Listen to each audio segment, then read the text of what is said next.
Você já se perguntou o que acontece quando um homem treinado para enfrentar o perigo todos os dias descobre que seu maior inimigo estava dentro dele mesmo? Hoje vou contar a história de um policial militar que quase perdeu tudo, incluindo a própria vida, até que uma descoberta mudou não apenas seu destino, mas transformou a forma como ele enxerga sua missão mais perigosa. História baseada em fatos reais. Alguns fatos, nomes e lugares foram alterados para preservar a privacidade dos envolvidos. Se você já sentiu que estava no limite, que não havia mais saída, esta história vai tocar seu coração de uma forma que você nunca imaginou.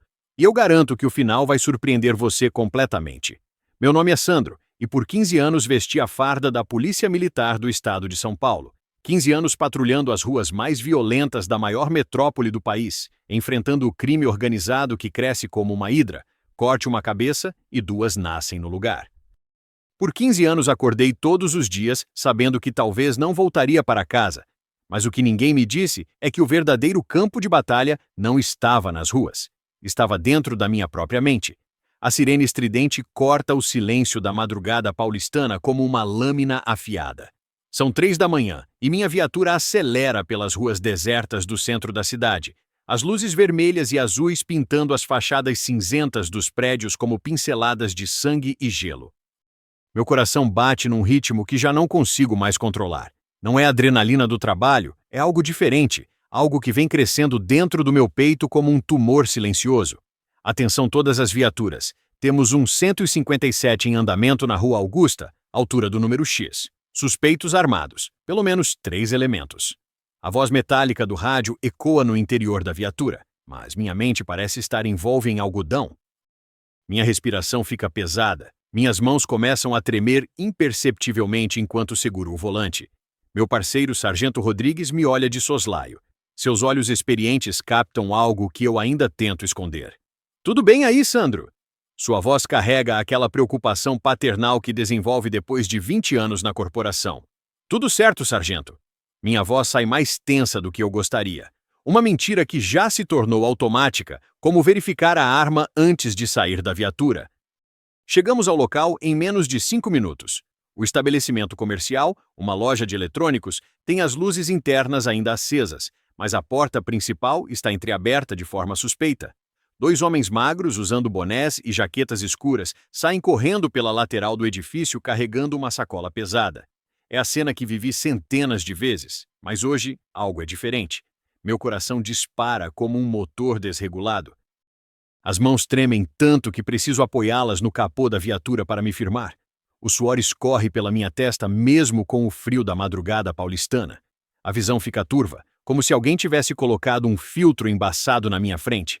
Sandro, vamos! Rodrigues já está em posição, arma em punho, aguardando minha movimentação tática, mas eu estou paralisado. Pela primeira vez em 15 anos de carreira, meu corpo simplesmente se recusa a obedecer aos comandos da minha mente. É nesse momento que percebo, algo está muito, muito errado comigo.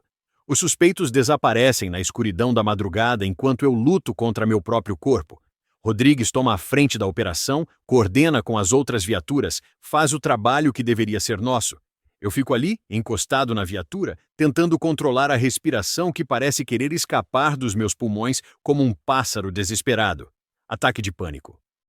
As palavras do médico da corporação ecoam na minha cabeça 3 dias depois. Estou sentado numa cadeira desconfortável, numa sala branca e fria que cheira a desinfetante e fracasso. Ansiedade generalizada, estresse pós-traumático acumulado, sinais iniciais de depressão severa. Cada palavra que ele pronuncia é como um soco no estômago. Eu, que sempre fui o cara que outros policiais procuravam nos momentos difíceis, estava desmoronando por dentro como um prédio com a estrutura corroída. Doutor, eu preciso trabalhar. Tenho uma família para sustentar. Tenho responsabilidades. Minha voz sai quase suplicante. Ele me olha por cima dos óculos com aquela expressão que médicos desenvolvem quando precisam dar notícias difíceis. Cabo Sandro, você não está em condições de trabalhar. Na verdade, você representa um risco para si mesmo e para seus colegas. Vou recomendar um afastamento temporário para tratamento. Afastamento. A palavra ressoa na minha cabeça como um eco em caverna vazia. Em 15 anos de carreira, jamais imaginei que ouviria essa palavra direcionada a mim. Saio do consultório médico numa tarde cinzenta de março.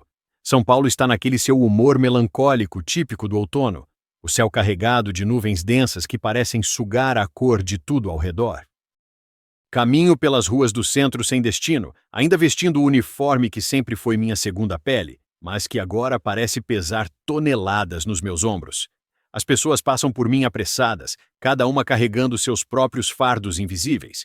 Um executivo fala ao celular sobre planilhas e metas. Uma mãe puxa o filho pequeno, preocupada com o horário. Um morador em situação de rua estende a mão pedindo algumas moedas. A vida acontece ao meu redor, mas eu me sinto como um fantasma observando tudo através de um vidro embaçado. Paro em frente a uma vitrine de uma loja de armas e equipamentos táticos. Ali estão expostos coletes, algemas, lanternas, tudo o que faz parte do meu mundo profissional. Meu reflexo se sobrepõe aos objetos na vitrine. Um homem de 42 anos, cabelos grisalhos nas têmporas, rugas de expressão marcadas pelo estresse, olhos que já viram coisas demais. Quando conseguiria voltar a ser útil? Quando voltaria a sentir que minha vida tinha propósito? O primeiro dia de afastamento é o mais longo da minha vida. Acordo no horário habitual, 5:30 da manhã, e por alguns segundos esqueço que não preciso me levantar. O corpo está condicionado a 15 anos de rotina militar. Levanto mesmo assim, tomo banho, faço a barba, visto uma roupa civil que parece inadequada no meu próprio corpo. Minha esposa, Ana, já saiu para o trabalho como enfermeira no hospital municipal. Os meninos de 10 e 12 anos estão na escola. A casa fica em silêncio absoluto, um silêncio que nunca notei antes e que agora parece gritar nos meus ouvidos.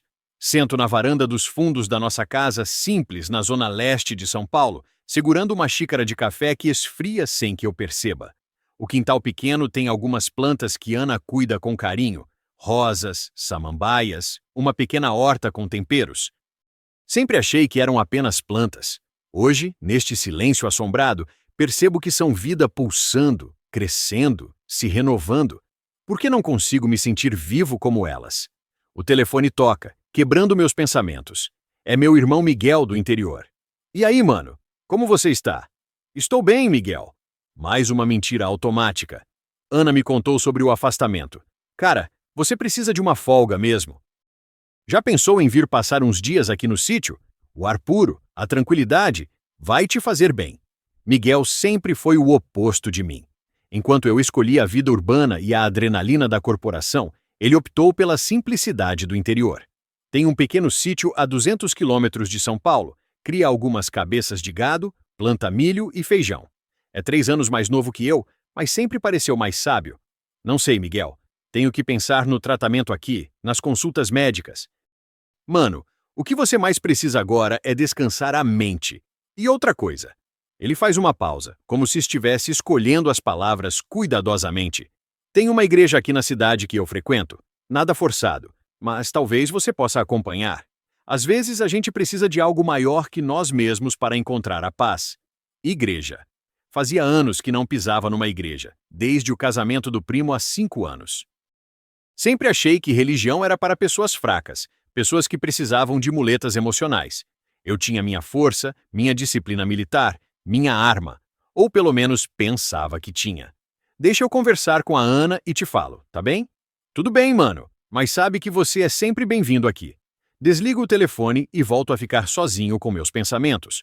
O sol aparece timidamente entre as nuvens, iluminando o quintal de Ana. As plantas parecem se erguer um pouco mais, como se estivessem agradecendo pela luz. Talvez eu também precise de um pouco de luz. À noite, quando Ana chega do hospital, conto sobre a conversa com Miguel. Ela está cansada.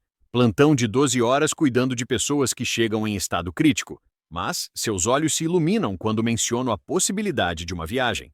Sandro, acho uma ideia maravilhosa. Você precisa sair de São Paulo, respirar outros ares. Ela se senta ao meu lado no sofá da nossa pequena sala, pega minha mão com aquela delicadeza que sempre teve, mesmo depois de tantos anos lidando com a dureza da medicina. E sobre a igreja? Bem, não custaria tentar, né? Olho para ela. Minha companheira de tantos anos que suportou noites em claro esperando eu voltar das operações, que consolou os meninos quando papai chegava em casa carrancudo e distante por causa do trabalho. Ana sempre foi minha âncora, mesmo quando eu não percebia que estava à deriva. Você acha mesmo que pode ajudar? Pergunto, e pela primeira vez em semanas, minha voz sai sem aquela tensão constante. Eu acho que você precisa tentar tudo o que puder para melhorar, meu amor. E Miguel não te levaria para um lugar ruim. Naquela noite durmo melhor do que havia dormido em meses.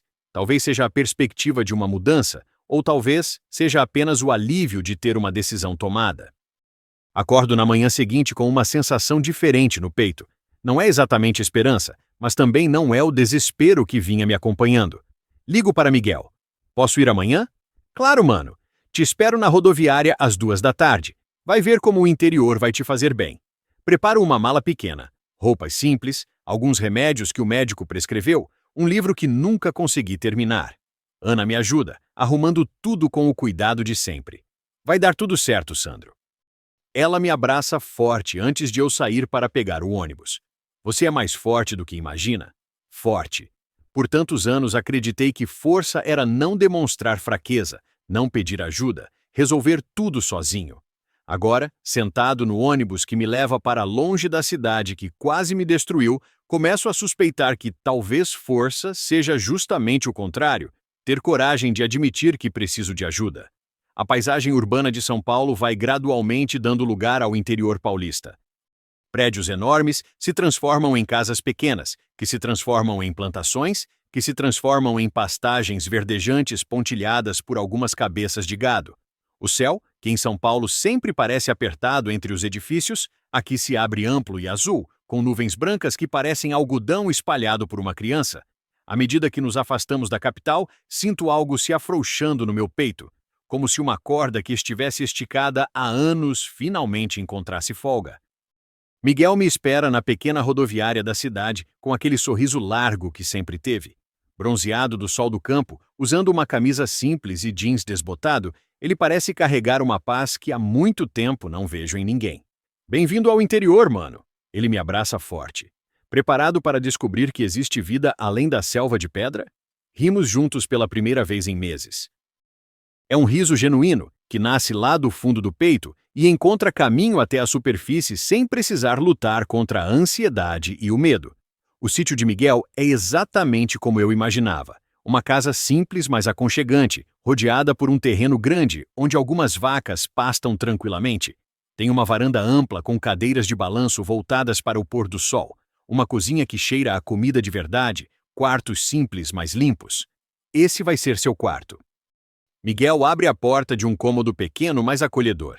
Janela voltada para o nascente, vai acordar com o barulho dos passarinhos, em vez de sirene de ambulância. Coloco minha mala em cima da cama simples, olho pela janela e vejo um mundo que parecia ter esquecido que existia. Árvores verdadeiras, não as plantinhas decorativas dos canteiros urbanos. Céu de verdade, não aquela faixa azul espremida entre prédios.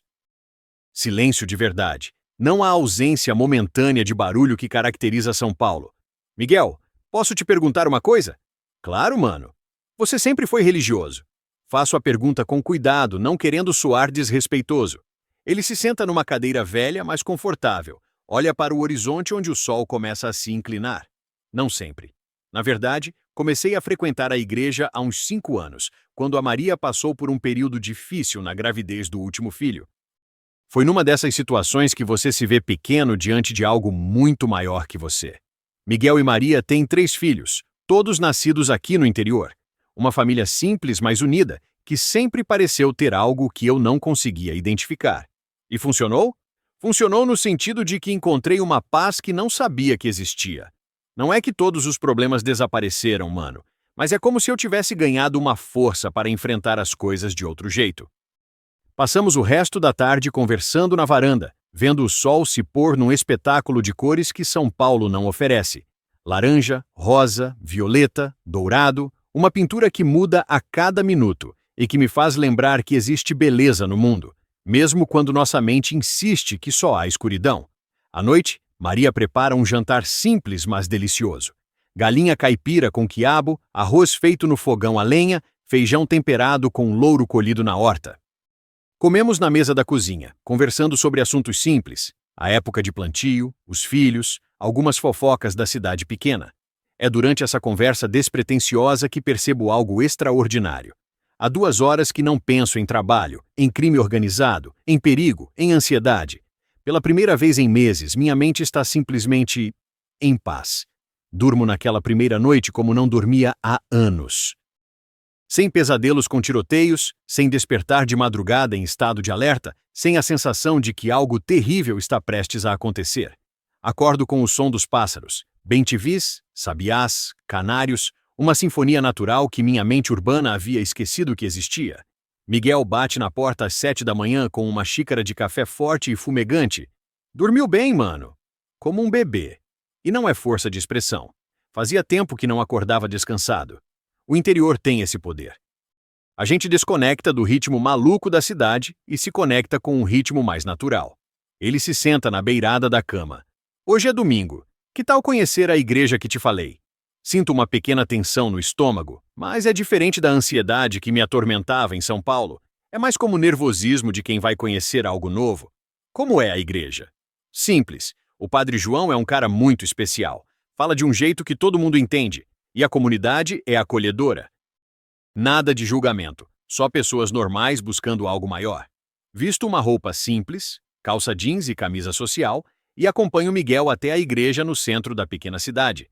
É um prédio modesto, pintado de branco com detalhes azuis, com um sino pequeno que toca chamando os fiéis para a missa das 9. As pessoas que chegam são todas simples, como Miguel e Maria, fazendeiros, comerciantes, aposentados, famílias com crianças. Todos se cumprimentam com familiaridade, sorrisos genuínos, abraços calorosos. Alguns olham para mim com curiosidade simpática, o visitante da cidade grande, mas sem invasividade. Entramos na igreja e me surpreendo com a atmosfera. Não é pomposa nem intimidante como eu imaginava. É simples, acolhedora, com bancos de madeira clara e algumas imagens coloridas nas paredes. A luz entra pelas janelas laterais, criando desenhos suaves no chão de cerâmica. O Padre João é um homem de uns 60 anos, cabelos grisalhos, óculos simples, veste uma batina branca sem ornamentações exageradas. Quando começa a falar, sua voz tem uma qualidade especial. Não é imponente nem teatral, é apenas verdadeira. Bom dia, irmãos e irmãs. Hoje vamos falar sobre algo que todos nós conhecemos bem: o cansaço. As palavras atingem meu peito como se ele estivesse falando diretamente comigo. Não falo apenas do cansaço físico, que uma boa noite de sono resolve. Falo daquele cansaço da alma, quando sentimos que carregar o peso da vida está além das nossas forças. Meu coração acelera ligeiramente, mas não é a aceleração da ansiedade. É outra coisa, uma sensação de reconhecimento, como quando você encontra alguém que entende exatamente pelo que está passando. Jesus disse: "Vinde a mim, todos os que estáis cansados e sobrecarregados, e eu vos aliviarei. Tomai sobre vós o meu jugo, e aprendei de mim, que sou manso e humilde de coração, e achareis descanso para as vossas almas." O Padre João cita Mateus 11, 28, 29, com uma simplicidade que faz as palavras ecoarem no silêncio da igreja. Descanso para as vossas almas. Repito mentalmente as palavras. Quando foi a última vez que minha alma descansou? O padre continua: muitas vezes achamos que devemos carregar todos os fardos sozinhos, que pedir ajuda é sinal de fraqueza.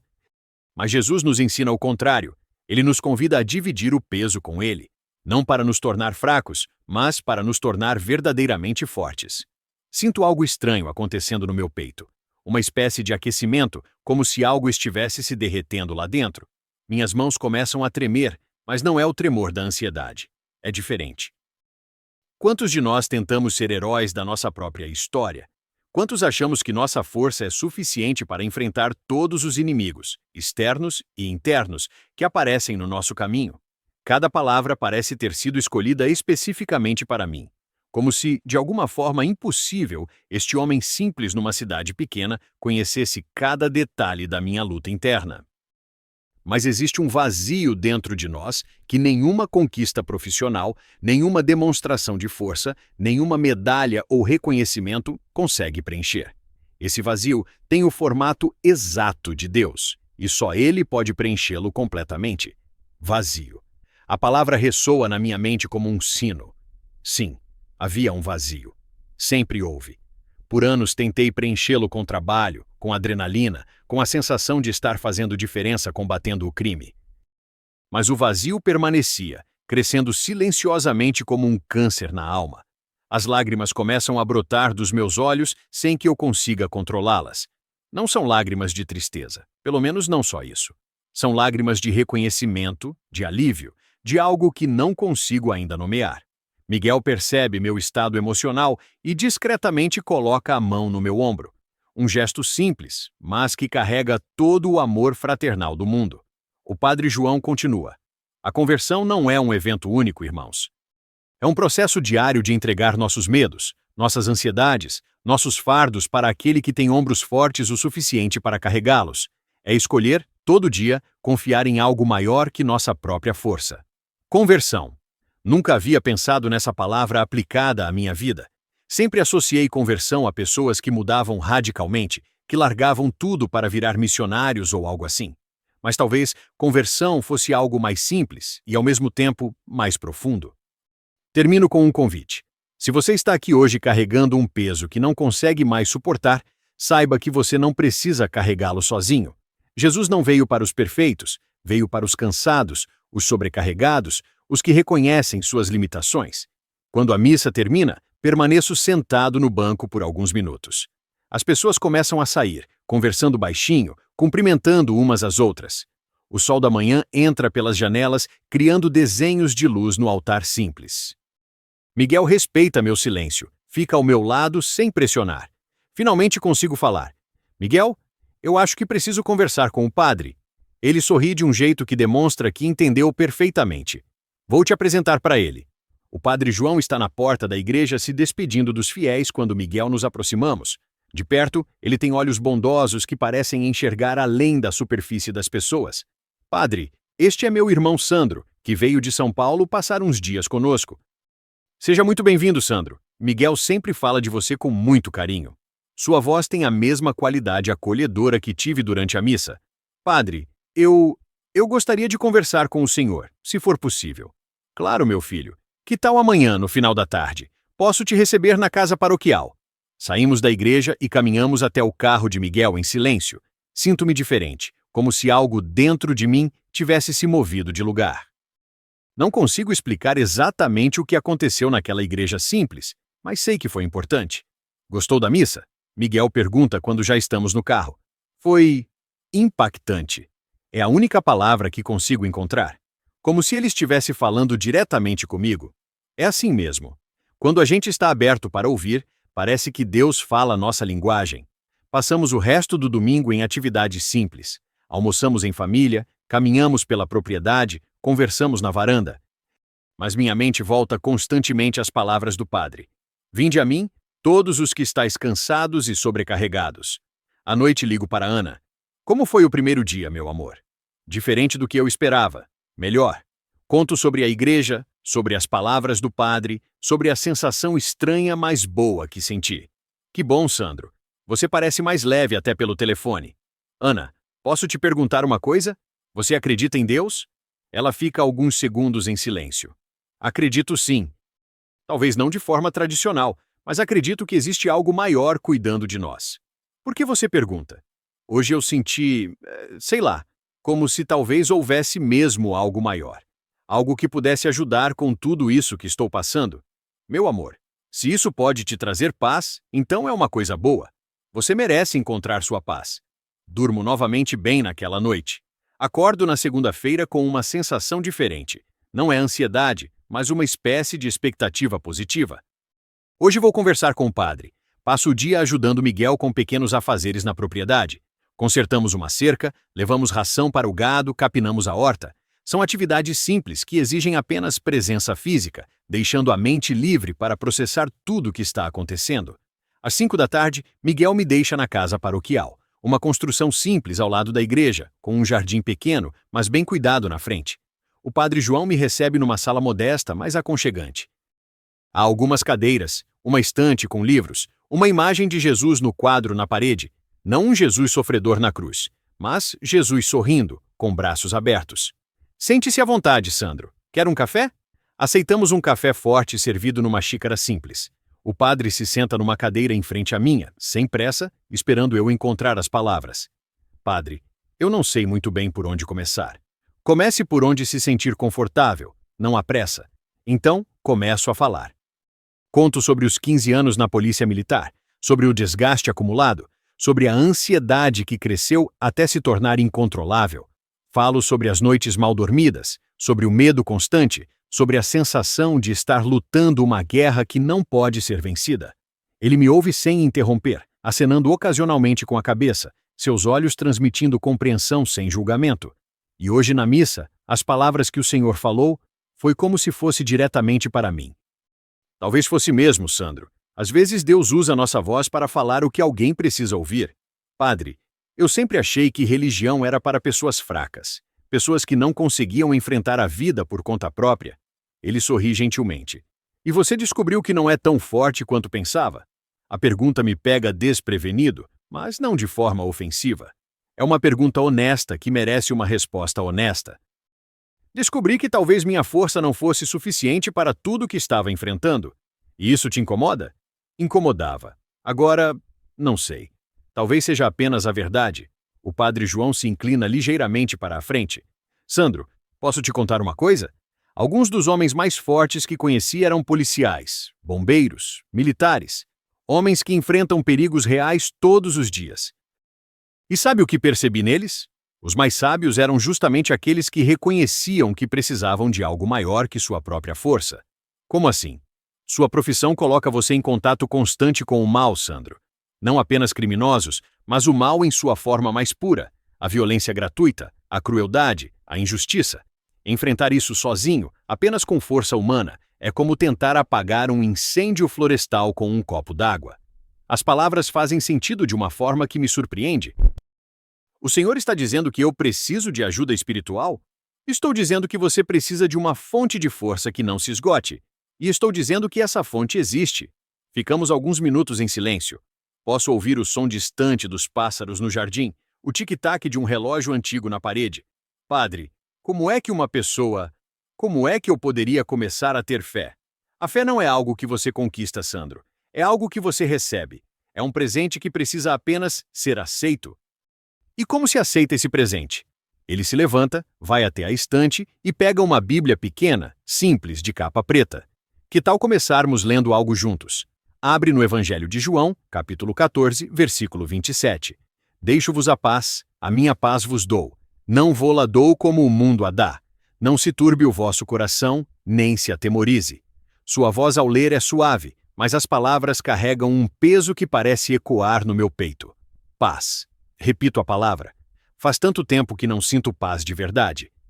Jesus não promete uma vida sem problemas, Sandro. Ele promete paz no meio dos problemas. Uma paz que independe das circunstâncias externas.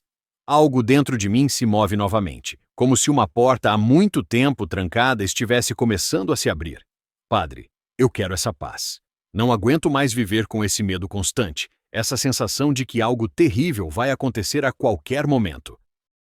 Então me permita fazer uma pergunta muito simples. Você gostaria de entregar sua vida para Jesus?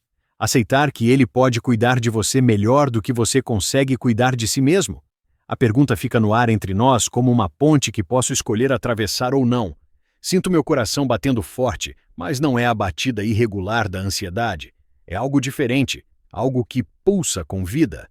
Eu acho que sim, mas não sei como se faz isso. É mais simples do que você imagina. É só uma conversa honesta com Deus. Quer tentar? Aceno com a cabeça, mesmo sentindo um nervosismo diferente. Não é medo, é a emoção de quem está prestes a fazer algo importante. Pode fechar os olhos se quiser, ou manter abertos. Não existe forma certa ou errada. Apenas fale com Deus como falaria com um pai que te ama. Feche os olhos e, pela primeira vez na vida adulta, tento rezar de verdade. Deus, eu não sei muito bem como fazer isso. Sempre achei que podia resolver tudo sozinho, mas não consigo mais. Estou cansado, estou com medo, estou perdido. Minha voz sai embargada, mas continuo. Se o Senhor existe mesmo, se pode mesmo me ajudar. Eu quero essa ajuda. Quero entregar minha vida para Jesus. Quero essa paz que o Padre falou. As lágrimas começam a escorrer pelo meu rosto. Não são lágrimas de tristeza, são lágrimas de alívio, como se algo muito pesado estivesse sendo retirado dos meus ombros. Jesus, eu aceito o Senhor como meu Salvador. Perdoe meus erros, Me ajude a ser uma pessoa melhor e me dê forças para continuar meu trabalho, mas agora com o Senhor ao meu lado. Quando abro os olhos, o Padre João está sorrindo e há lágrimas também nos seus olhos. Bem-vindo à família, irmão Sandro. Sinto algo extraordinário acontecendo dentro de mim.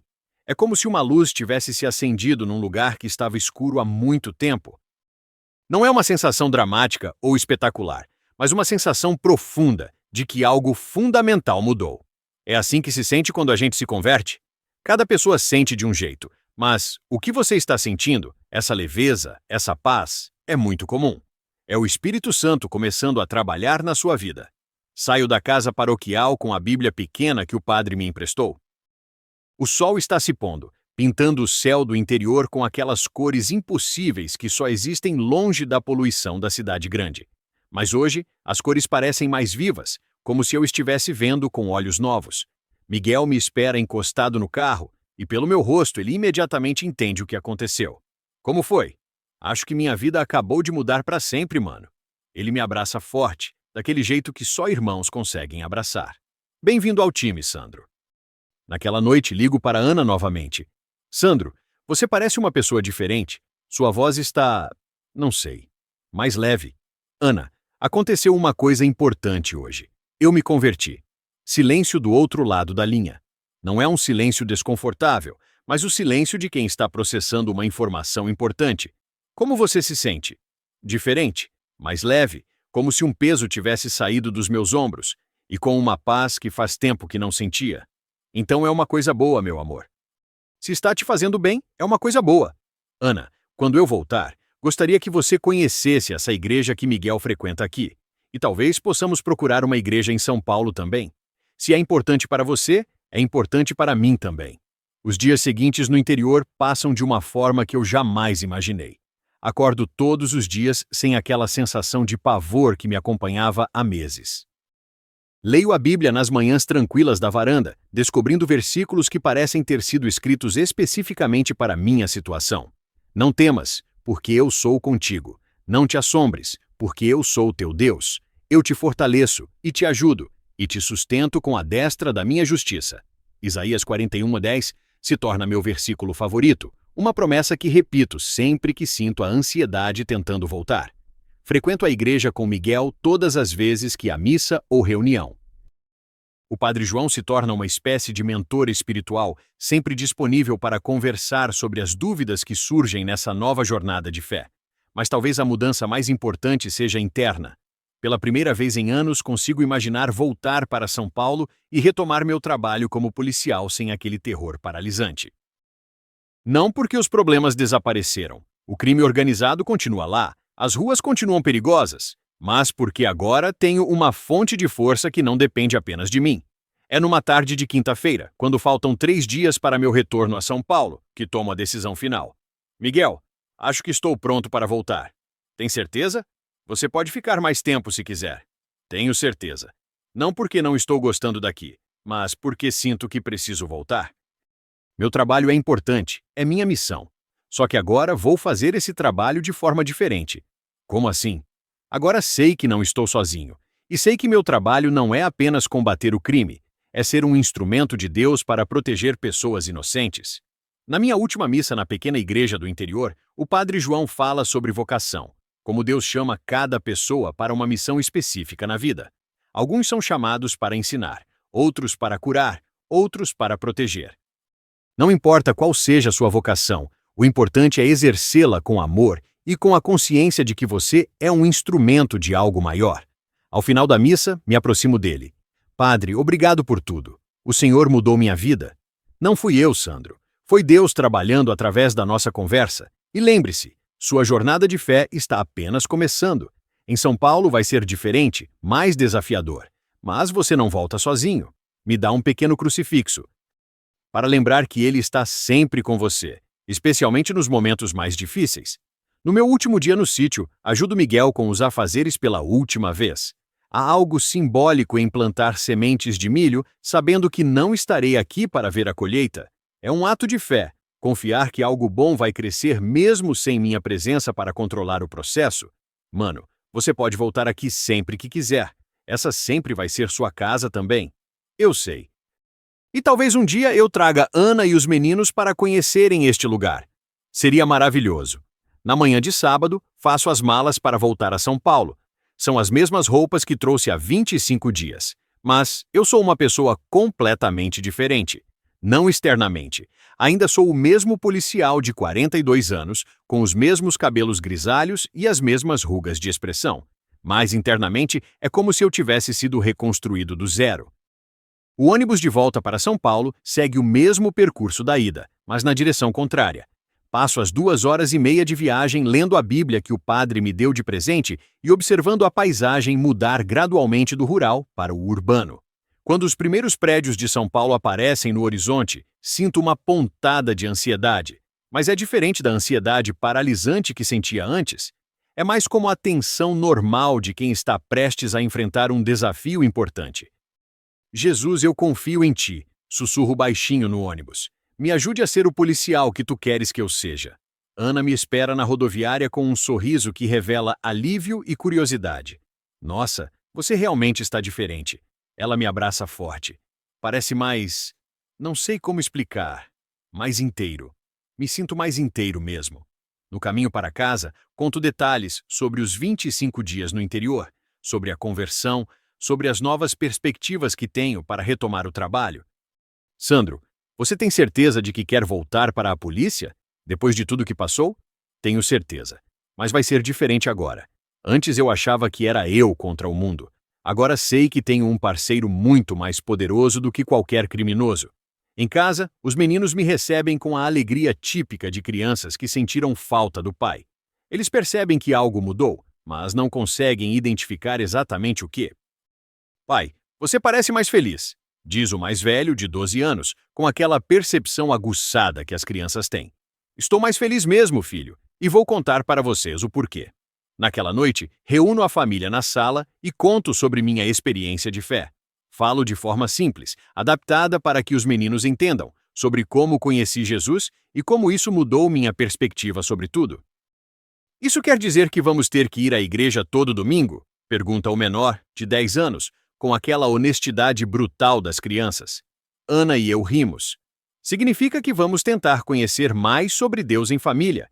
E sim, talvez isso inclua ir à igreja algumas vezes. Ana me olha com carinho. Se isso vai te fazer um pai e marido melhor, então vamos tentar.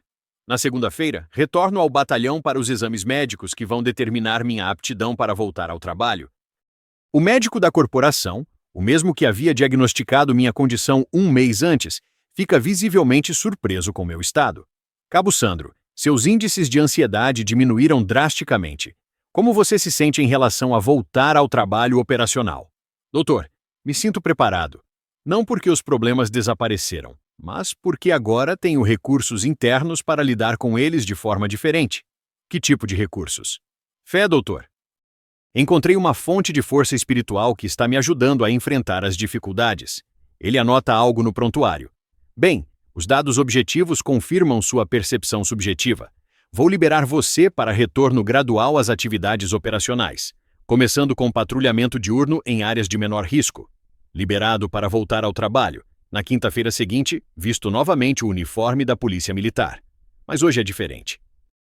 Antes de sair de casa, me ajoelho ao lado da cama e faço uma oração que se tornou minha rotina matinal. Senhor Jesus, hoje eu vou trabalhar em teu nome. Protege a mim e aos meus colegas. Me ajude a ser justo, corajoso e compassivo. E se for tua vontade, use meu trabalho para proteger os inocentes e talvez até plantar sementes de mudança no coração de quem pratica o mal. Amém. Coloco o crucifixo que o padre João me deu no bolso da camisa, bem sobre o coração. Chegou a hora de descobrir se essa transformação interna resistirá ao teste das ruas de São Paulo. Meu primeiro dia de volta é um patrulhamento de rotina pela zona leste da cidade. Meu novo parceiro, Soldado Martins, é um jovem de 25 anos, cheio de energia e vontade de fazer diferença. Cabo, ouvi dizer que o senhor ficou afastado por uns problemas de ansiedade. Como está agora? Melhor, Martins. Muito melhor. Aprendi algumas coisas importantes durante esse tempo. Que tipo de coisas? Aprendi que a gente não precisa carregar todos os fardos sozinho, e aprendi que nosso trabalho aqui tem um propósito maior do que apenas prender bandidos. Ele me olha com curiosidade, mas não insiste no assunto. Nosso primeiro chamado é um caso de violência doméstica. Uma mulher de uns 30 anos, com marcas de agressão no rosto, denunciou o marido que a ameaçou com uma faca. Quando chegamos ao local, uma casa simples numa rua estreita, encontramos uma situação que antes me causaria ansiedade extrema. O homem está visivelmente alterado, provavelmente sob efeito de substâncias, gritando ameaças para sua esposa que se refugiou na casa de uma vizinha. Mas hoje, em vez de sentir o coração disparar e as mãos tremerem, sinto uma calma estranha. Não é ausência de alerta. Continuo atento a todos os perigos potenciais. Mas é uma calma que vem de saber que não estou enfrentando a situação sozinho. Martins, vamos com calma. O cara está alterado, mas vamos tentar resolver sem violência. Me aproximo do homem devagar, as mãos visíveis, postura não ameaçadora. Bom dia, senhor. Sou o cabo Sandro da Polícia Militar. Recebi uma denúncia e vim conversar com o senhor. Não fiz nada. Aquela mulher que é louca. Entendo. Que tal o senhor me contar sua versão dos fatos? Mas primeiro preciso que o senhor largue essa faca. É nesse momento que acontece algo extraordinário. Em vez de usar apenas técnicas policiais padrão, sinto uma espécie de orientação interna sobre como proceder. Senhor, posso ver que o senhor está passando por um momento difícil. Todos nós passamos por momentos difíceis, mas machucar alguém que a gente ama nunca é a solução. Algo na minha voz, ou talvez algo além da minha voz, toca o homem. Ele me olha por alguns segundos e posso ver dor genuína por trás da raiva. Você não entende. Eu perdi o emprego. Estou desesperado. Entendo sim, senhor. E acredite, já passei por momentos de desespero também. Mas existe ajuda disponível. Existem pessoas que se importam. Gradualmente o homem vai se acalmando. Larga a faca, permite que eu me aproxime, aceita conversar sobre os problemas que o levaram àquela situação. Meia hora depois, em vez de ter um preso ferido e uma situação traumática, temos um homem que aceita procurar ajuda e uma família que pode começar a se reconciliar. Cabo, como o senhor conseguiu resolver isso tão facilmente? Martins pergunta quando voltamos para a viatura. Não foi fácil, Martins. E não fui eu sozinho. Às vezes, quando a gente aborda as pessoas com compaixão em vez de apenas autoridade, elas respondem de forma diferente. Durante o resto do dia, vários outros chamados se sucedem. Uma briga entre vizinhos que conseguimos mediar com diálogo. Um adolescente pego com pequena quantidade de entorpecentes, que em vez de ser tratado apenas como criminoso, é orientado sobre tratamento e oportunidades.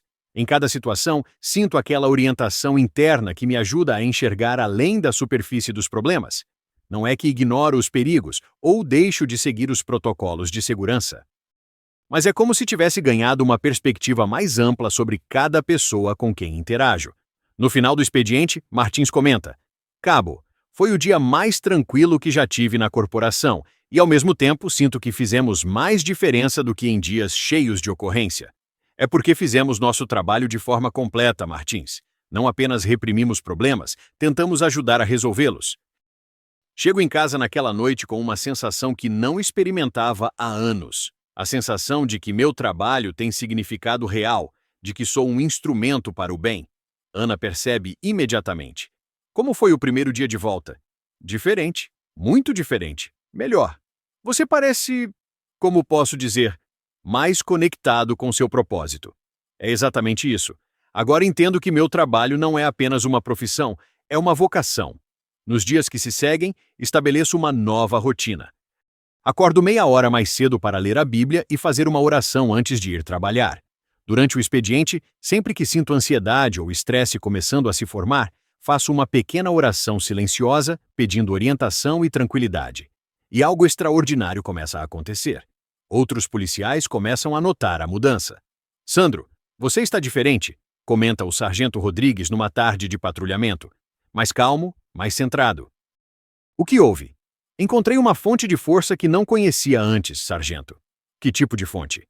Fé, sargento. Encontrei Jesus. Ele fica alguns segundos em silêncio. Sabe que eu também sou cristão? Mas confesso que às vezes é difícil conciliar a fé com o trabalho que fazemos. Por quê? Sei lá. A gente vê tanta maldade, tanta violência. Às vezes parece que Deus não está presente nesses lugares. Sargento, posso te contar uma coisa? Acho que é justamente nesses lugares que Deus mais precisa estar presente. E talvez a gente seja os instrumentos que ele usa para levar um pouco de luz para sua escuridão. A conversa marca o início de algo que eu não esperava. Alguns colegas começam a se interessar por questões de fé, não de forma forçada ou proselitista, mas como resultado natural de verem as mudanças positivas na minha abordagem ao trabalho. 2 semanas depois do meu retorno, Ana encontra uma igreja em São Paulo que nos agrada. É uma comunidade acolhedora, com um padre que prega de forma simples e prática sobre como viver a fé no dia a dia. Os meninos inicialmente resistem um pouco à ideia de ir à igreja, mas gradualmente começam a se interessar pelas histórias bíblicas e pela comunidade de crianças da igreja. Pai, na escola de domingo, a professora contou sobre Davi enfrentando Golias. Conta o mais novo numa tarde de domingo. Ela disse que às vezes a gente tem que enfrentar gigantes na vida, mas com Deus a gente pode vencer. É verdade, filho. E você sabe que papai também teve que enfrentar alguns gigantes. Que gigantes? O medo, a ansiedade, a sensação de que não conseguia mais fazer meu trabalho. E você venceu com a ajuda de Deus? Estou vencendo, filho. Todo dia, com a ajuda de Deus. É numa tarde de quinta-feira, cerca de um mês após meu retorno ao trabalho, que acontece o evento que mudaria para sempre minha compreensão sobre proteção divina e o poder da oração. Estou de folga, aproveitando uma tarde livre para resolver algumas coisas pessoais na cidade. Decido ir a uma grande loja de departamentos para comprar um presente de aniversário para Ana. É uma dessas lojas enormes com estacionamento subterrâneo sempre lotado. Fico alguns minutos circulando pelo estacionamento procurando uma vaga. Finalmente vejo uma mulher saindo com as compras e me posiciono para aguardar ela sair com o carro. Desligo o motor e fico esperando, usando o tempo para fazer uma pequena oração de gratidão pelo dia tranquilo. Senhor, obrigado por este momento de paz, por poder estar aqui cuidando da minha família. É durante essa oração que sinto algo estranho. Um arrepio percorre todo o meu corpo, dos pés à cabeça. Não é frio. A tarde está quente. É outra coisa. Uma sensação que nunca havia experimentado antes, como se todo o meu sistema nervoso estivesse em alerta máximo, mas não de forma ansiosa. Jesus, isso é algum sinal? Estás tentando me dizer alguma coisa? Fico alguns segundos em silêncio, prestando atenção às sensações. O arrepio continua, mais intenso agora. E então, clara como se alguém estivesse falando ao meu lado, ouço uma voz. Não uma voz audível, mas uma voz interna inequívoca. Atrás de você. Instintivamente, olho pelo retrovisor e vejo algo que faz meu sangue gelar. 2 homens jovens, usando bonés e roupas escuras, caminham em direção ao meu carro com passos deliberados. Um deles mantém a mão direita dentro da jaqueta, no que claramente é a posição de quem está portando uma arma. O outro olha ao redor, verificando se há testemunhas. Em 15 anos de polícia, desenvolvi um instinto apurado para reconhecer situações de perigo. E todos os meus alarmes internos estão tocando agora. Minha mão vai automaticamente para a arma na cintura. Mesmo de folga, sempre porto minha arma funcional. É protocolo da corporação e hábito de segurança. Mas hoje, mais do que protocolo, parece ter sido providência divina. Os 2 homens estão a cerca de 10 metros do meu carro. Pela linguagem corporal, posso ver que planejam me abordar quando eu sair do veículo. É uma emboscada clássica de estacionamento. Eles esperaram eu estacionar e se posicionar de forma vulnerável. Meu coração bate forte, mas não é a taquicardia da ansiedade que me atormentava antes. É a aceleração controlada de quem está prestes a entrar em ação. Sinto uma clareza mental que não experimentava há muito tempo. Discretamente giro o corpo no banco de forma a ter melhor ângulo de visão e movimento. Minha mão direita empunha a arma, mas mantenho-a baixa, ainda não visível. Os 2 se aproximam mais. Agora posso ver detalhes. São jovens, provavelmente entre 20 e 25 anos. Um é mais alto e magro, o outro mais baixo e robusto. Ambos têm aquela expressão tensa de quem está prestes a cometer um crime. Quando estão a 5 metros, o mais alto tira a mão de dentro da jaqueta e posso ver claramente o revólver. É nesse momento que tomo a decisão. Saio do carro rapidamente, já com a arma em punho, assumindo posição tática. Polícia Militar, larguem as armas! No chão! A reação dos 2 é de total surpresa. Claramente não esperavam que a vítima estivesse armada e treinada. O que planejavam ser um assalto rápido e fácil se transformou numa situação extremamente perigosa para eles. O mais alto, que está com a arma na mão, hesita por uma fração de segundo. Tempo suficiente para eu me posicionar melhor e repetir o comando. Largue a arma agora! Última chance! Em vez de obedecer, ele tenta apontar a arma na minha direção. Não tenho escolha. Efetuo 2 disparos controlados em direção ao centro de massa, conforme treinamento. Os tiros ecoam pelo estacionamento subterrâneo como trovões. O homem armado é atingido e cai, soltando a arma. Seu comparsa, vendo a situação perdida, sai correndo em direção à rampa de saída. Mantenho posição tática, arma apontada para o caído, enquanto com a mão livre pego o celular para chamar reforço. Central, aqui é o Cabo Sandro, matrícula tal. Estou no estacionamento da loja tal, efetuei disparos em legítima defesa contra suspeito armado durante tentativa de assalto. Preciso de viatura e SAMU urgente. O homem no chão está ferido, mas consciente, gemendo de dor.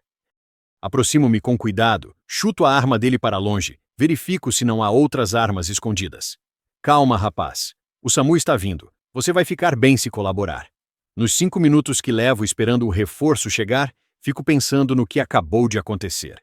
Se não fosse o aviso, aquela voz interna que me alertou para olhar atrás, provavelmente teria saído desprevenido do carro e sido surpreendido pelos assaltantes. E aí penso numa possibilidade que me deixa ainda mais abalado. Se eles tivessem conseguido pegar minha carteira e visto que sou policial, muito provavelmente me teriam executado ali mesmo. Criminosos sabem que policial morto não pode testemunhar contra eles. Aquele aviso sobrenatural, porque não há outra forma de descrever, literalmente salvou minha vida. Quando as viaturas chegam, os procedimentos padrão se sucedem. Isolamento da área, coleta de depoimentos, apreensão da arma do suspeito, encaminhamento do ferido para o hospital sob escolta policial. O delegado que assume o caso é alguém que já conheço de outras ocorrências. Sandro, pela reconstituição foi legítima defesa clara. O cara estava armado, te abordou com intenção de roubo, você reagiu conforme protocolos. Não vai ter problema nenhum. Doutor, posso contar uma coisa estranha que aconteceu? Claro. Conto sobre o aviso que recebi, sobre a sensação de que algo ou alguém me alertou sobre o perigo iminente. Ele me olha com curiosidade. Sandro, em 20 anos de polícia, já vi muita coisa inexplicável. Alguns chamam de intuição policial, outros de sexto sentido. Você chama do que quiser. O importante é que te salvou. Eu chamo de proteção divina, doutor. Ele sorri. Pode ser também. Seja lá o que for, hoje você teve sorte. Chego em casa naquela noite profundamente abalado, mas não pelo trauma do confronto. Estou abalado pela constatação clara de que Deus realmente intervém na nossa vida de formas concretas e mensuráveis. Ana percebe meu estado emocional antes mesmo de eu contar o que aconteceu. Sandro, o que houve? Você parece... Ela para, me olha com atenção. Parece como se tivesse visto um milagre. Acho que vi mesmo, Ana. Conto toda a história. O estacionamento, o aviso sobrenatural, a tentativa de assalto, tudo. Ela me ouve em silêncio absoluto, os olhos cada vez mais arregalados. Meu Deus, Sandro, você poderia ter morrido.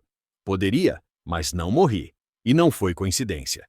Você tem certeza de que ouviu mesmo essa voz? Ana, em 15 anos de polícia, aprendi a confiar nos meus instintos. Mas isso foi além de instinto. Foi algo externo, algo que me protegeu. Naquela noite, reunimos a família na sala para uma oração especial de gratidão. Até os meninos que ainda estão se acostumando com nossa nova vida de fé percebem a solenidade do momento. Obrigado, Jesus, por proteger nosso pai hoje. Reza o mais velho com uma seriedade impressionante para seus 12 anos. É nesse momento que compreendo completamente a dimensão do que significa ter fé prática, aplicada no dia a dia. Não é apenas uma crença abstrata ou filosófica. É uma força real, ativa, que interfere concretamente nas circunstâncias da vida. A partir daquele dia, minha rotina de oração se intensifica. Não por medo ou superstição, mas por gratidão genuína e pela consciência clara de que estou sob proteção divina enquanto executo meu trabalho. E algo mais começa a acontecer. Sinto um chamado cada vez mais forte para compartilhar essa experiência com outras pessoas, especialmente com os criminosos que prendo. Não de forma forçada ou inadequada, mas quando surge a oportunidade natural. Mas isso é uma história para outro momento. Por enquanto, basta saber que descobri que a fé não é apenas uma questão pessoal. Ela tem o poder de transformar não apenas quem acredita, mas também as pessoas ao redor. E nas ruas perigosas de São Paulo, essa descoberta está prestes a ser testada de formas que eu jamais imaginei. O episódio do estacionamento marca um divisor de águas na minha jornada. Nos meses que se seguem, minha compreensão sobre o poder da oração e da proteção divina se aprofunda de maneiras que jamais imaginei possíveis. Estabeleço uma rotina ainda mais dedicada de oração, não apenas pelas manhãs, mas também durante o expediente, sempre que sinto o peso espiritual do trabalho, porque combater o crime organizado é realmente uma batalha espiritual tanto quanto física, faço pequenas orações silenciosas pedindo proteção e sabedoria. Ana percebe a mudança e decide se juntar a mim nessa jornada de forma mais ativa. Começamos a orar juntos todas as manhãs antes de eu sair para o trabalho. Senhor, protege meu marido hoje. Que ele seja teus olhos para ver além das aparências, tuas mãos para ajudar quem precisa e tua voz para levar esperança onde há desespero. Essas orações se tornam minha armadura espiritual. E preciso dela, porque o trabalho nas ruas de São Paulo continua sendo implacável. É numa tarde de terça-feira que recebo um chamado que vai testar profundamente minha nova perspectiva de fé. Uma operação contra o tráfico numa comunidade da Zona Sul. Inteligência indica a presença de criminosos fortemente armados numa casa específica. Enquanto nossa equipe se prepara para a abordagem, faço uma oração silenciosa. Jesus, me dê sabedoria para discernir entre o bem e o mal, coragem para enfrentar o perigo e compaixão para enxergar as pessoas por trás dos crimes. A operação transcorre conforme planejado. Encontramos drogas, armas e dinheiro. 3 suspeitos são presos, 2 adultos e um adolescente de apenas 17 anos. É durante o procedimento de prisão que algo diferente acontece. Olho nos olhos do menino e vejo não apenas um criminoso, mas um garoto perdido, provavelmente recrutado pelo tráfico quando deveria estar na escola. Qual é seu nome, filho? Pergunto enquanto coloco as algemas. Rafael, ele responde com uma mistura de desafio e medo. Rafael, quantos anos você tem? 17. Você estuda? Ele me olha surpreso. Policiais não costumam fazer esse tipo de pergunta. Parei no primeiro ano do ensino médio. Durante o trajeto até a delegacia, inicio uma conversa que vai além dos procedimentos padrão. Conto para Rafael sobre segundas chances, sobre como as escolhas que fazemos hoje determinam quem seremos amanhã. Tio, por que você está falando isso comigo? Ele pergunta genuinamente confuso. Porque acredito que você pode ter um futuro diferente e porque alguém que me ama muito não desiste de mim quando eu erro. Na delegacia, enquanto aguardamos os procedimentos, continuo conversando com Rafael. Conto sobre minha própria crise, sobre como encontrei força numa fonte que não conhecia antes. Você está falando de Deus? Ele pergunta. Estou falando de Jesus, alguém que oferece uma segunda chance para todo mundo, inclusive para você. Não é uma pregação forçada ou inadequada. É uma conversa humana entre 2 pessoas, uma que encontrou esperança e outra que ainda está procurando. Quando os procedimentos terminam e Rafael é liberado para aguardar julgamento em casa, por ser menor de idade, ele se aproxima de mim. Tio, obrigado por não me tratar como lixo. A maioria dos policiais... Rafael, você não é lixo. Você fez escolhas ruins, mas isso não define quem você é para sempre. Entrego para ele um papel com o endereço da igreja que frequento. Se um dia você quiser conversar sobre essas coisas que falamos, pode aparecer lá, ou me procurar aqui mesmo. 3 semanas depois, recebo uma ligação no batalhão. É Rafael. Tio, lembra de mim? Do dia da operação? Claro, Rafael. Como você está? Tio, posso te encontrar? Quero conversar sobre aquelas coisas que você falou. Marcamos de nos encontrar numa lanchonete próxima ao batalhão no meu horário de folga. Quando chego, Rafael está lá, visivelmente nervoso. Tio, eu estava pensando muito no que você falou. Sobre segunda chance, sobre Jesus. E aí, o que você achou? Eu quero tentar. Não aguento mais essa vida. Já vi muitos amigos morrerem. E eu mesmo quase morri 2 vezes. Mas não sei como fazer. É nesse momento que percebo que minha missão vai muito além de apenas prender criminosos. Deus está me usando para plantar sementes de transformação em corações que pareciam perdidos. Levo Rafael para conhecer o padre da nossa igreja. O padre João ficaria orgulhoso de ver como suas lições estão sendo aplicadas nas ruas da grande cidade. Rafael começa a frequentar a igreja, retoma os estudos através de um supletivo e gradualmente sua vida toma uma direção completamente diferente. 6 meses depois, ele consegue um emprego numa oficina mecânica e se afasta definitivamente do crime. Mas a história de Rafael é apenas o começo. A notícia da minha abordagem diferenciada se espalha pela corporação. Alguns colegas me procuram com curiosidade, outros com ceticismo.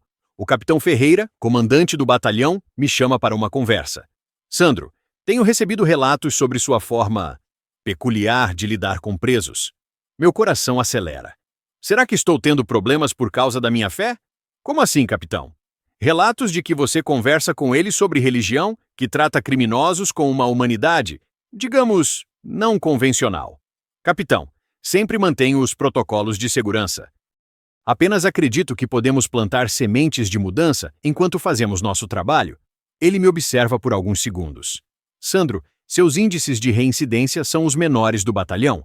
As pessoas que você prende têm 60% menos chance de voltar a cometer crimes. Seja lá o que você está fazendo, continue fazendo. Fico impressionado. Não havia me dado conta do impacto estatístico da minha nova abordagem. Capitão, posso sugerir algo?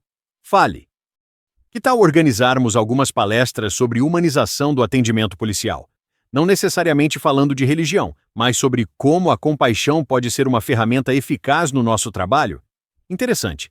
Organize isso e me apresente um projeto. Nas semanas seguintes, desenvolvo um programa que chamo de policiamento humanizado. A ideia é mostrar aos colegas como tratar cada pessoa, vítima ou criminoso, com dignidade, pode produzir resultados melhores tanto para a sociedade quanto para a corporação. Durante uma dessas palestras, o sargento Rodrigues faz um comentário que me marca profundamente. Sandro, desde que você voltou do afastamento, é como se você fosse um policial diferente, mais completo. Você não apenas combate o crime, você oferece esperança. É nesse momento que compreendo completamente minha vocação. Não sou apenas um policial militar. Sou um missionário disfarçado de policial, plantando sementes de transformação nas vidas mais improváveis. Minha família também é impactada por essa transformação. Os meninos começam a se orgulhar ainda mais do trabalho do pai, não apenas porque combato bandidos, mas porque ajudo pessoas a mudarem de vida. Pai, você é tipo um super-herói, diz o mais novo numa tarde de domingo. Por que você acha isso, filho? Porque você não só prende os bandidos, você ajuda eles a virarem pessoas boas. Ana sorri. Está vendo? Até as crianças percebem a diferença. Mas a transformação mais profunda acontece comigo mesmo. O vazio que sempre senti, mesmo nos momentos mais gloriosos da carreira policial, foi preenchido completamente. Agora sei qual é meu propósito: ser um instrumento de Deus para levar luz aos lugares mais escuros da sociedade. É numa operação particularmente perigosa, cerca de 1 ano após minha conversão, que recebo mais uma demonstração clara da proteção divina. Estamos investigando uma célula do crime organizado envolvida com sequestros. A operação é de alto risco. Criminosos experientes, fortemente armados, dispostos a tudo para não serem capturados. Na madrugada anterior à operação, acordo com uma sensação estranha. Não é ansiedade, é algo diferente. Levanto-me e vou até a sala, onde me ajoelho e faço uma oração longa e detalhada. Senhor, amanhã vou enfrentar pessoas que escolheram o caminho da violência. Protege a mim e aos meus colegas, mas também abençoa aqueles que vamos prender, que eles encontrem uma oportunidade de mudança mesmo na prisão. Durante a oração, sinto uma paz profunda tomar conta de mim. É como se uma voz interna me dissesse: eu estarei com você. A operação é executada na manhã seguinte.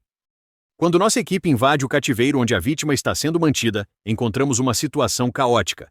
Os criminosos reagem com extrema violência, iniciando um intenso tiroteio. É durante esse confronto que acontece algo que só posso descrever como miraculoso. Uma bala disparada por um dos criminosos passa tão perto da minha cabeça que posso sentir o vento do projétil. Por uma questão de centímetros, não fui atingido fatalmente. Mas o que mais me impacta não é ter escapado da morte por pouco. É o que acontece depois. Quando a situação é controlada e os criminosos são presos, um deles, um homem de uns 40 anos, claramente o líder do grupo, me olha nos olhos e diz algo surpreendente. Cara, você tem sorte. Eu atirei bem na sua cabeça. Tinha certeza que tinha acertado. Não foi sorte, respondo calmamente. Foi proteção? Proteção de quem? De Deus. Ele ri com deboche. Deus não existe nessa vida que a gente leva. Existe sim, e Ele está aqui agora, dando uma chance para você recomeçar. O homem me olha com uma expressão que mistura surpresa e curiosidade. Durante todo o trajeto até a delegacia, mantemos uma conversa que vai muito além de criminoso e policial. 2 anos depois, recebo uma carta na prisão. É dele. Converteu-se na cadeia, está participando de programas de ressocialização e planeja se tornar conselheiro para dependentes químicos quando sair. Obrigado por me falar de Deus naquele dia, escreve ele. Plantou uma semente que germinaria mais tarde, quando eu estava no fundo do poço. Água mole em pedra dura, tanto bate até que fura. Hoje, 5 anos após minha conversão, posso dizer que minha vida foi completamente transformada. Não apenas deixei de sofrer com ansiedade e depressão, mas descobri um propósito que vai muito além de qualquer carreira profissional. Continuo sendo policial militar, mas agora sei que cada dia é uma oportunidade de ser instrumento de Deus para transformar vidas. Já são dezenas de pessoas que conheceram Jesus através dos nossos encontros nas ruas de São Paulo. Alguns colegas da corporação também encontraram a fé através do nosso exemplo. Formamos um grupo de oração no batalhão que se reúne semanalmente para interceder pela segurança de todos e pela transformação da nossa cidade. Ana e eu nos tornamos líderes de um ministério na igreja voltado para policiais e suas famílias. Entendemos que quem trabalha na segurança pública precisa de um cuidado espiritual especial, dada a natureza do trabalho que executamos. Os meninos cresceram vendo um pai transformado pela fé. Hoje, eles próprios são jovens cristãos comprometidos, que entenderam desde cedo que toda profissão pode ser uma forma de servir a Deus e ao próximo. Mas a maior transformação foi interna. O vazio que carregava durante todos aqueles anos foi preenchido de forma definitiva.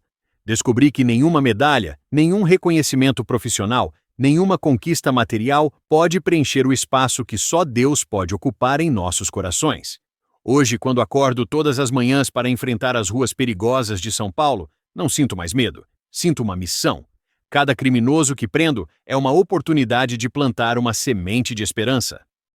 Cada vítima que atendo é uma chance de demonstrar o amor de Deus em ação. E você, que está ouvindo esta história? Talvez esteja passando por um momento difícil na sua vida. Talvez sinta que suas forças estão no limite, que os problemas são maiores que sua capacidade de resolvê-los. Talvez tenha aquele vazio inexplicável no peito, mesmo tendo conquistado coisas que achava que trariam felicidade. Eu quero te dizer que existe uma fonte de força que nunca se esgota. Existe alguém que conhece cada detalhe da sua luta e quer caminhar ao seu lado. Existe um amor que pode preencher qualquer vazio e dar sentido para qualquer situação. Jesus Cristo está esperando que você entregue para Ele tudo aquilo que tem te causado sofrimento. Ele não vai tirar todos os problemas da sua vida, mas vai te dar força para enfrentá-los de uma forma completamente nova. Não importa quais erros você já cometeu. Não importa quão perdido você se sente. Não importa se você acha que não merece uma segunda chance. O amor de Deus é maior que qualquer falha, qualquer pecado, qualquer situação. Faça como eu fiz naquela tarde na casa paroquial do interior. Converse com Deus de forma simples e honesta. Entregue sua vida para Jesus. Aceite o amor incondicional que Ele oferece. E se você já conhece Jesus, mas tem passado por momentos difíceis, lembre-se, a jornada de fé não é ausência de problemas, é presença de esperança no meio dos problemas. Vou terminar com uma oração por você. Senhor Jesus, eu oro por cada pessoa que ouviu esta história. Se alguém está passando por ansiedade, depressão, medo ou qualquer tipo de sofrimento, eu peço que tu revejes teu amor para essa pessoa agora mesmo. Que ela sinta a tua presença real e transformadora. Se alguém está tomando a decisão de te entregar a vida hoje, eu oro para que tu recejas essa pessoa com braços abertos e comeces uma obra nova no coração dela.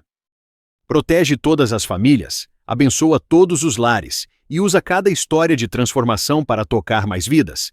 Em teu santo nome, eu oro. Amém. Que Deus abençoe você e toda a sua família. E lembre-se, não importa quão escura pareça a noite, sempre há esperança no amanhecer. E nosso amanhecer tem nome: Jesus Cristo.